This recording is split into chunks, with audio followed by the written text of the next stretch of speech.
வணக்கம் உறவுகளே, எல்லோரும் நல்லா இருக்கீங்களா? இந்த வீடியோவில் நம்ம மனுஷர்களை பற்றி தாங்க பேச போகிறோம்.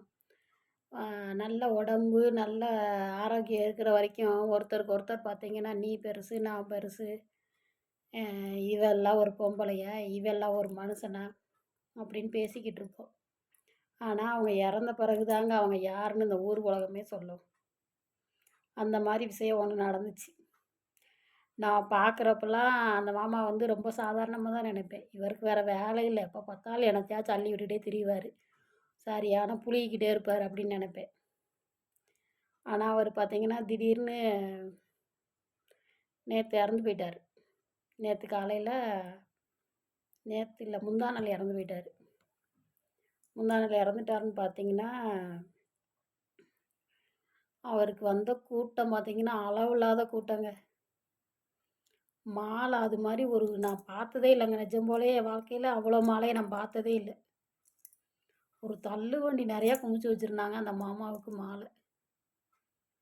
எனக்கு பார்த்தோன்னா ஆச்சரியமாக இருந்துச்சு. ஆம்பளையும் பொம்பளையும் அவ்வளோ பேர் உட்காந்துருந்தாங்கங்க. இத்தனைக்கும் அவர் வசதியானவர்லாம் கிடையாது. நடுத்தர குடும்பம்தான். எனக்கு சொந்தக்காரங்க தான். அத்தையை கட்டியிருக்காரு, பெரியய்யா மகளை கட்டியிருக்காரு. நான் பார்த்து அப்படியே ஆச்சரியப்பட்டு போயிட்டேன். ஆளுங்களையும் பார்த்து ஆச்சரியப்பட்டுட்டேன், மாலையையும் பார்த்து ஆச்சரியப்பட்டுட்டேன். மனுஷன் எப்படி வாழ்ந்துருக்காரு பாரு, எப்படி மக்களை சேர்த்து வச்சுருக்காருன்னு பாருங்க அப்படின்னு எனக்குள்ளே ஒரு பெரிய பிரமிப்பு உண்டாயிருச்சுங்க. எவ்வளோ பெரிய வசதியானவங்க இறந்தது கூட நான் போயிருக்கேங்க. ஆளுங்க வருவாங்க, போயிடுவாங்க, நிற்க மாட்டாங்க. இத்தனைக்கும் நாங்கள் போனது பார்த்தீங்கன்னா சாயந்தரம் தான் போனோம். சாயந்தரம் ஒரு 3 மணிக்கு தாங்க போனோம். 5 மணிக்கு தூக்கிடுவாங்க அப்படின்னு சொல்லியிருந்தாங்க. எங்கள் மாமாவுக்கு ஆஃபீஸில் கோயில் வேலை இருந்துச்சு, ஃபயர் ஆஃபீஸில். அங்கே சாமி கும்பிட்டாங்க. அதனால் போகக்கூடாது அப்படின்ட்டு சாயந்தரம் அவர் சாமி கும்பிட்டுலாம் முடிச்சுட்டு வந்த பிறகு அதுக்கு பிறகு தான் கிளம்பி போனோம். அங்கே கூட்டம் அவ்வளோ ஒரு கூட்டங்க. நம்ம மாமாவுக்கு இவ்வளோ கூட்டம் அப்படின்ட்டு எனக்கு அவ்வளோ ஒரு ஆச்சரியங்க. எப்படி மனுஷன் பணம் காசு சேர்த்து வைக்கல. எங்கள் அத்தை எப்போ பார்த்தாலும் புலம்பிக்கிட்டே இருக்கும். எனத்தையோ சொல்லிக்கிட்டே இருக்கார், அங்கே வரும் இங்கே வரும்னு. இவர் பேச்சை கேளு அப்படின்னு சொல்லிட்டு என் வையும். பார்க்குற நேரமெல்லாம் மாமா வைய தான் செய்யும். ஆனால் அவர் இறந்ததுக்கு கூட்டங்க அவ்வளோ சனத்தை சேர்த்து வச்சுருக்காருங்க. அதான் சொல்லுவாங்கள்ல, வாழ்கிறதும் அவர் எப்படி வாழ்கிறாரு அப்படிங்கிறது அவர் இறந்த பிறகு தான் தெரியும்னு சொல்லுவாங்க. அதை நான் கண்ணால் பார்த்து ஆச்சரியப்பட்டு போயிட்டேன். யாருக்குமே அப்படி நான் பார்த்ததே இல்லைங்க. நல்ல மனுஷங்க.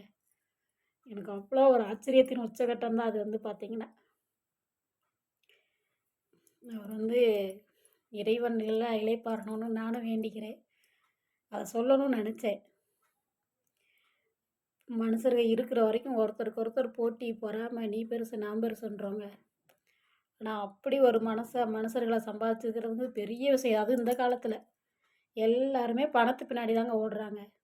பணம் யார்கிட்ட இருக்கோ அவங்கள கூப்பிட்டு பேசுவாங்க, அவங்கள தான் மதித்து எதுனாலும் செய்வாங்க. நம்ம அம்மாவுக்கு இறந்ததுக்கு இவ்வளோ சனம் வந்தது ஒரு பெரிய ஆச்சரியம். முடிஞ்சால் இந்த வீடியோ பார்க்குறவங்க பணம் காசு பெருசுன்னு நினைக்காதீங்க. இறந்த போது தாங்க நம்ம யாருன்னு 4 பேர் சொல்லுவாங்க.